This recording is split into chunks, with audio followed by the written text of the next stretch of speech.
Assalamu alaikum, урматтуу мекендештер туугандар. Бүгүн 22 апрель 2022 жыл болуп атат туугандар.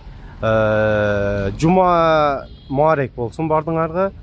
Иншалла сиздерге курс валюта бааларыны, обменниктерден кечки бааларын билип өтүп кетейин туугандар.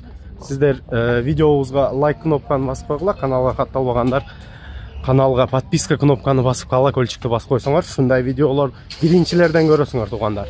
Маалымат, Кыргызстан Республикасында айыт майрамы 2 май күнү окула турган болду туугандар. Иншалла бардыгыбыз ош күнгө жеткизсин. Биз сиздерге азыр мына курс валюталарды билип, рубльбуз түшүп кеткенге окшойт. Так, береке акча алмаштырууда доллар 85.50 экен, сатылыш 86 экен. Рубль 97 тиын болуп калыптыр. Сатылышы 1 сом экен туугандар. Ичкерге кирелик, башка валютчуктер бааларын билелик туугандар. Мына туугандар, ичкерге валютчуктерди бааларын билелик. Бул жерде доллар 85.50 экен, рубль 97 экен.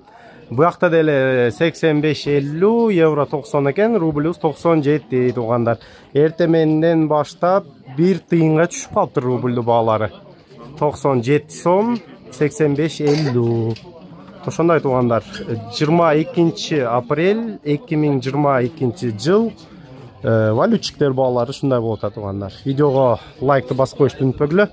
Каналыбызга катталып койсоңор, сиздерге ушундай сонун видеолор тартып өтүп кетем туугандар. Нерде зелин көрүп калдым, зелинди бааларын билип өтүп кетейин. Жакшы болчу. Ака, редискаларыбыз канчада?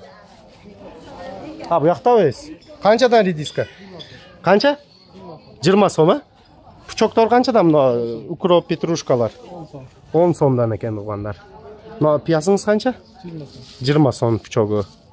Жакшы. Мына пияс канчада? 15 сом пучогу. Туугандар, видеого лайк басып койгула. Россия, Европада жүргөндөргө салам силерге.